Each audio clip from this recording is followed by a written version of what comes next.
നമസ്കാരം. തദ്ദേശ ഭരണ തെരഞ്ഞെടുപ്പ് ഫലം പുറത്തു വരുന്നതിന് തൊട്ട് മുമ്പ് വരെ ഇടതുമുന്നണി തികഞ്ഞ ആത്മവിശ്വാസത്തിലായിരുന്നു. ലോക്സഭയിൽ വലിയ തോതിലുള്ള തിരിച്ചടി ഉണ്ടായിരുന്നു എങ്കിൽ പോലും അതൊക്കെ തന്നെ തങ്ങൾക്ക് മറികടക്കാൻ വേണ്ട ശേഷി പാർട്ടി സംവിധാനത്തിന് ഉണ്ട് എന്ന് തന്നെയാണ് അവർ കരുതിയിരുന്നത്. മാത്രമല്ല വളരെ പെട്ടെന്ന് തന്നെ ഒരുപാട് ആനുകൂല്യങ്ങൾ, പെൻഷൻ വർധന ഉൾപ്പെടെയുള്ള കാര്യങ്ങളൊക്കെ തന്നെ പ്രഖ്യാപിച്ചതൊക്കെ തങ്ങൾക്ക് അനുകൂലമായി മാറും എന്നാണ് അവർ കരുതിയിരുന്നത്. പക്ഷേ തിരിച്ചടി ദയനീയമായിരുന്നു. കഴിഞ്ഞ ലോക്സഭാ തെരഞ്ഞെടുപ്പിലെ ഫലം വെച്ച് നോക്കുമ്പോൾ UDF തികഞ്ഞ ആത്മവിശ്വാസത്തിലായിരുന്നു. തങ്ങൾക്ക് അടുത്ത നിയമസഭാ തെരഞ്ഞെടുപ്പിൽ 90ഓളം സീറ്റുകളിൽ ലീഡ് ചെയ്യാൻ കഴിയുമെന്നൊക്കെയാണ് അവരും വിശ്വസിച്ചിരുന്നത്. എന്നാൽ ഇടതുമുന്നണി ആകട്ടെ തികഞ്ഞ അമിതമായ ആത്മവിശ്വാസത്തിലായിരുന്നു എന്ന് തന്നെ പറയാം. പക്ഷേ തദ്ദേശ ഭരണ തെരഞ്ഞെടുപ്പിൻ്റെ ഫലം കൂടി പുറത്തു വന്നതോടെ ഇപ്പോൾ CPM നേതൃത്വം ശരിക്കും ആശങ്കയിലായിരിക്കുകയാണ്. അതിൽ ഒരു പ്രധാനപ്പെട്ട കാര്യം, സംസ്ഥാനത്തെ ഏതാണ്ട് 10ഓളം മന്ത്രിമാർ, 21 മന്ത്രിമാരിൽ 10ഓളം മന്ത്രിമാരുടെ നില പരുങ്ങലിലാണ് എന്നാണ് ഈ ഒരു തദ്ദേശ ഭരണ തെരഞ്ഞെടുപ്പ് ഫലം സൂചിപ്പിക്കുന്നത്. അതായത് പഞ്ചായത്ത് തലത്തിലും ബ്ലോക്കിലും കോർപ്പറേഷനിലും മുനിസിപ്പാലിറ്റിയിലുമൊക്കെ ഉള്ള തെരഞ്ഞെടുപ്പിൻ്റെ ലഭിച്ച വോട്ടിൻ്റെ എണ്ണം വെച്ച് നോക്കുമ്പോൾ, അതിൻ്റെ മൊത്തത്തിൽ കൂട്ടി നോക്കുമ്പോൾ സംസ്ഥാനത്തെ ഏതാണ്ട് 10 മന്ത്രിമാർ പിന്നിലാണ്. ഇതിൽ 5 മന്ത്രിമാരുടെ നില അതിലും ദയനീയമാണ് എന്നുള്ളതാണ് ഇതിൽ നമുക്ക് മനസ്സിലാക്കാൻ കഴിയുന്നത്. ഈ 5 പേരും 10,000-ലധികം വോട്ടുകൾക്ക് പിന്നിലാണ് എന്നാണ് ഈ കണക്കൂട്ടലിൽ നിന്ന് നമുക്ക് മനസ്സിലാക്കാൻ കഴിയുന്നത്. ഈ മന്ത്രിമാർ ആൾ ചില്ലറക്കാരല്ല. P. രാജീവ്, അതുപോലെ മന്ത്രി റോഷി അഗസ്റ്റിൻ, വീണ ജോർജ്, OR കേളു, V. അബ്ദുറഹ്മാൻ, ഈ 5 പേരുടെ നില അല്പം മോശമാണ് എന്ന് തന്നെയാണ് നമുക്ക് മനസ്സിലാക്കാൻ കഴിയുന്നത്. ഇവരെല്ലാവരും തന്നെ 10,000-ലധികം വോട്ടുകൾക്ക് പിന്നിലാണ് എന്നാണ് ഇതിൽ നമുക്ക് മനസ്സിലാക്കാൻ കഴിയുന്നത്. അതായത് അടുത്ത നിയമസഭാ തെരഞ്ഞെടുപ്പ് നടക്കുമ്പോൾ ഇവരുടെ വിജയം അത്ര എളുപ്പമാകില്ല എന്ന് തന്നെയാണ് CPM കണക്കാക്കുന്നത്. കടന്നപ്പള്ളി രാമചന്ദ്രൻ്റെ കണ്ണൂർ നിയമസഭാ മണ്ഡലത്തിൽ അദ്ദേഹം ഇപ്പോൾ 8,000 വോട്ടിന് മുന്നിലാണ് എന്ന് വേണമെങ്കിൽ പറയാം.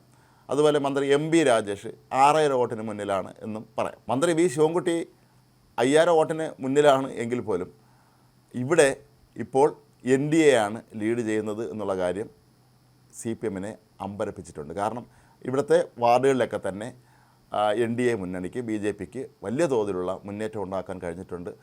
നേമം അസംബ്ലി മണ്ഡലത്തിന് കീഴിലുള്ള ഒട്ടുമിക്ക വാർഡുകളിലും വിജയിച്ചത് BJP തന്നെയാണ്. അതും വളരെ മികച്ച ഭൂരിപക്ഷത്തിനാണ് അവർ ജയിച്ചത് എന്നുള്ളതും CPMനെ അമ്പരപ്പിലാക്കിയിട്ടുണ്ട്. മന്ത്രി VN വാസവനും KB ഗണേഷ് കുമാറും അത്ര മുന്നിലാണെന്ന് പറയാൻ കഴിയുകയില്ല. കാരണം 1,000-2,000 ഇടയിലാണ് ഇവരുടെ മണ്ഡലങ്ങളിൽ ലീഡുള്ളത്. അതുകൊണ്ട് തന്നെ അവർ അത്രത്തോളം സുരക്ഷിതരാണെന്ന് പറയാൻ കഴിയുകയില്ലെന്ന് മാത്രമല്ല, മന്ത്രി KB ഗണേഷ് കുമാറിൻ്റെ മണ്ഡലമായ പത്തനാപുരത്ത് ഇത്തവണ UDF വലിയ തോതിലുള്ള ഒരു തിരിച്ചുവരവാണ് അവിടെ നടത്തിയിട്ടുള്ളത്. അവിടുത്തെ തദ്ദേശ ഭരണ സ്ഥാപനങ്ങളിലൊക്കെ തന്നെ UDFൻ്റെ തേരോട്ടമാണ് നടന്നത്. ഇത് തീർത്തും അപ്രതീക്ഷിതമായിരുന്നു. കാരണം ഒരുപാട് വികസന പ്രവർത്തനങ്ങളിലൂടെ നിരവധി തവണയായി MLA ആയിരിക്കുന്ന KB ഗണേഷ് കുമാറിന് ഇവിടെ വലിയ തോതിലുള്ള മുന്നേറ്റം ഉണ്ടാക്കാൻ കഴിയുമെന്നാണ് കരുതിയിരുന്നത് എങ്കിൽ പോലും വലിയൊരു തിരിച്ചടിയാണ് ഉണ്ടായിരിക്കുന്നത്. മാത്രമല്ല VN വാസവൻ ഏറ്റുമാനൂർ മണ്ഡലത്തിൽ നിന്നുള്ള പ്രതിനിധിയാണെങ്കിൽ പോലും കോട്ടയം ജില്ലയിൽ ആകെ വീശിയടിച്ച ഒരു UDF തരംഗമുണ്ട്. കോട്ടയം ജില്ലാ പഞ്ചായത്തും മുനിസിപ്പാലിറ്റിയും അതുപോലെ പ്രധാനപ്പെട്ട തദ്ദേശ ഭരണ സ്ഥാപനങ്ങളുമൊക്കെ തന്നെ വലിയ തോതിൽ UDFന് തിരിച്ചെടുക്കാൻ, അല്ലെങ്കിൽ ഒരു കാലത്ത് അവരുടെ ആധിപത്യം ഉണ്ടായിരുന്ന ആ ഭാഗങ്ങളിലൊക്കെ തന്നെ അവർക്കത് നേടാൻ കഴിഞ്ഞു എന്നുള്ളത് ചെറിയ കാര്യമല്ല. ഇതൊക്കെ തന്നെ കോട്ടയത്തെ CPM നേതൃത്വത്തെ ആശങ്കയിൽ ആഴ്ത്തുന്നുണ്ട്. കാരണം ഇത്രയൊക്കെ തങ്ങൾ ശ്രമിച്ചിട്ടും മുന്നേറാൻ കഴിഞ്ഞില്ല എന്നുള്ളത് CPMനെ സംബന്ധിച്ചിടത്തോളം അങ്ങേയറ്റം അവർ ആശങ്ക ഉണ്ടാക്കുന്ന ഒരു കാര്യമാണ്. എന്നാൽ ചില മന്ത്രിമാർ മുന്നിലെത്തിയിട്ടുമുണ്ട്.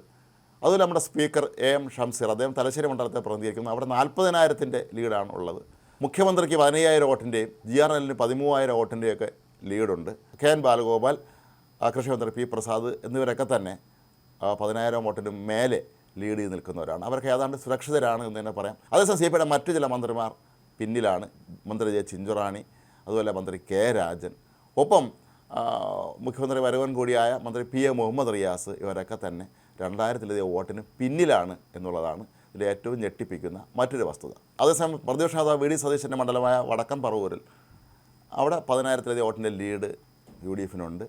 അതുപോലെ KPC അധ്യക്ഷനായ സണ്ണി ജോസഫിൻ്റെ മണ്ഡലമായ പേരാവൂരിലും 11,000 വോട്ടിൻ്റെ ലീഡാണ് UDFന് അവിടെ നേടാൻ കഴിഞ്ഞിട്ടുള്ളത്.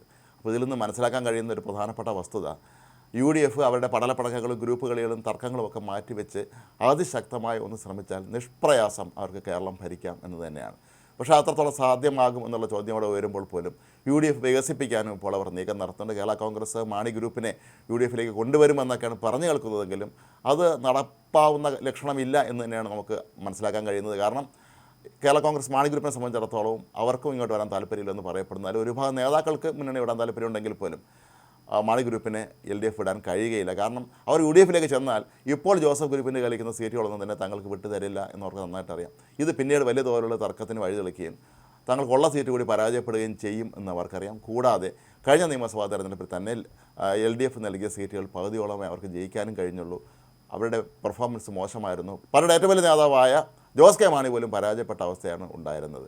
അപ്പോൾ ഇങ്ങനത്തെ ഒരു അവസ്ഥയിൽ ഇടതുമുന്നണിയെ സംബന്ധിച്ചിടത്തോളം സാധാരണക്കാരായ ജനങ്ങൾ തങ്ങളെ കൈവിടുകയാണ് എന്നുള്ള കാര്യം അവർക്ക് മനസ്സിലായി. മാത്രമല്ല മുഖ്യമന്ത്രി ഈ കാര്യം വളരെ ഗൗരവമായി തന്നെ എടുത്തിട്ടുണ്ടെന്നാണ് പറയപ്പെടുന്നത്. അദ്ദേഹം മന്ത്രിമാരോട് എല്ലാവരോടും മന്ത്രി എന്നുള്ള നിലയിലുള്ള ഉത്തരവാദിത്വം നിർവഹിക്കുന്നതിനൊപ്പം തന്നെ സ്വന്തം മണ്ഡലത്തിൻ്റെ കാര്യം കൂടെ നോക്കിക്കൊള്ളണം എന്ന് ഇപ്പോൾ മുന്നറിയിപ്പ് നൽകിയിരിക്കുകയാണ് എന്നാണ് പറയുന്നത്.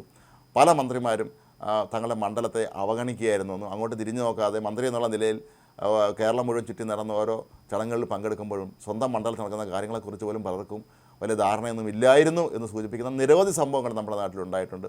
അപ്പോൾ അങ്ങനെ നോക്കുമ്പോൾ ഈ 10,000-ലധികം വോട്ടുകൾക്ക് പിന്നിലായ മണ്ഡലങ്ങളിൽ ഉൾപ്പെടുന്ന നിലവിലെ മന്ത്രിമാർ അവരുടെ നില ആശങ്കാജനകം തന്നെയാണ്. പ്രത്യേകിച്ച് ഈ 5 മണ്ഡലങ്ങൾ നമ്മൾ കാര്യം ഓർക്കുക. പത്തനംതിട്ട ജില്ല ഇത് കോൺഗ്രസിൻ്റെ സൃഷ്ടിയാണ്. ഈ ജില്ല അവിടെ പോലും കോൺഗ്രസ് വളരെ പിന്നോട്ട് പോയിരുന്ന ഒരു കാലഘട്ടം ഉണ്ടായിരുന്നു കഴിഞ്ഞ നിയമസഭാ തെരഞ്ഞെടുപ്പ് വരെ. അല്ലെങ്കിൽ ലോക്സഭാ തെരഞ്ഞെടുപ്പോട് കൂടി അതെല്ലാം മാറുന്നു. ഇപ്പോൾ തദ്ദേശ ഭരണ തെരഞ്ഞെടുപ്പിൽ അവർക്ക് ശക്തമായി തിരിച്ചു വരാൻ കഴിഞ്ഞു. ഇതൊക്കെ തന്നെ ആശങ്കയിലാഴ്ത്തുന്നത് പല മന്ത്രിമാരാണ്. അതുപോലെ എറണാകുളം ജില്ലയിൽ രാജീവ് എറണാകുളം ജില്ലയിൽ നിന്നുള്ള ഏറ്റവും പ്രധാനപ്പെട്ട CPM നേതാവാണ്. എറണാകുളം ജില്ലയിലൊക്കെ തന്നെ UDF അവിടെ തൂത്തുവാരിയ ഒരു അവസ്ഥയാണ് ഇപ്പോഴുള്ളത്. ഇതും രാജീവിനെ അദ്ദേഹത്തിൻ്റെ രാഷ്ട്രീയ ഭാവിയെ തന്നെ ചോദ്യം ചെയ്യുന്ന രീതിയിലേക്ക് മാറുമോ എന്നുള്ള ഒരു സംശയവും അവിടെ ഉയർത്തുന്നുണ്ട്. റോഷി അഗസ്റ്റ്യൻ വളരെ കാലം ഇടുക്കി മണ്ഡലത്തെയാണ് പ്രതികരിക്കുന്നത്. ഇടുക്കി ജില്ലയിൽ UDF തിരിച്ചു വരവ് അതൊരു ഒന്നൊന്നര വരവാണ് എന്നുള്ള കാര്യം നമുക്ക് നിഷേധിക്കാൻ കഴിയുകയില്ല. EM അഗസ്ത്യയെ പോലുള്ള ചില പഴയ നേതാക്കളൊക്കെ തോറ്റു എങ്കിൽ പോലും UDF അവിടെ ശക്തമായ നില ഉറപ്പിക്കാൻ അവരുടെ പഴയ പ്രതാപം വീണ്ടെടുക്കാൻ കഴിഞ്ഞു എന്നുള്ളതും വളരെ പ്രധാനപ്പെട്ട ഒരു കാര്യമാണ്. ഏതായാലും CPM നേതൃയോഗങ്ങൾ ചേരുന്നുണ്ട്. ഇനി വളരെ കുറച്ച് നാളുകൾ മാത്രമേ ഉള്ളൂ നിയമസഭാ തെരഞ്ഞെടുപ്പിന്. ചില ഫെബ്രുവരി അവസാനത്തോടുകൂടി തെരഞ്ഞെടുപ്പ് തീയതി പ്രഖ്യാപിക്കുമെന്നൊക്കെ പറയപ്പെടുന്നുണ്ട്. അതിനിടയിൽ എന്ത് തന്ത്രങ്ങൾ ഉപയോഗിച്ചാണ് ഇനി മണ്ഡലങ്ങൾ നിലനിർത്താൻ കഴിയുക എന്നുള്ള ആലോചനയിലാണ് LDF. UDF ആകട്ടെ അവരിന് തികഞ്ഞ ആത്മവിശ്വാസത്തിലാണ്. ഇപ്പോൾ VD സതീശൻ്റെയും അതുപോലെ സണ്ണി ജോസഫിൻ്റെയൊക്കെ നേതൃത്വത്തിൽ ശക്തമായ തോതിൽ തന്നെ മുന്നോട്ട് പോയി എന്ത് വില കൊടുത്തും ഭരണം പിടിക്കുക. അതിന് മുസ്ലിം ലീഗിൻ്റെ കൂടി പിന്തുണ അവർക്ക് ഉറപ്പാക്കിയതോടുകൂടി ഇനി അങ്ങോട്ടുള്ള നാളുകളൊക്കെ തന്നെ വിജയം കൈവരിക്കാനുള്ള മാർഗ്ഗങ്ങൾ എത്രയും വേഗം അതിലേക്ക് കടക്കുക എന്നുള്ളതാണ് UDF ലക്ഷ്യമിടുന്നത്. പക്ഷേ ഇപ്പോഴും LDF തികഞ്ഞ ആത്മവിശ്വാസം ഇല്ല എന്ന് തന്നെ നമ്മൾ കരുതേണ്ടി വരും.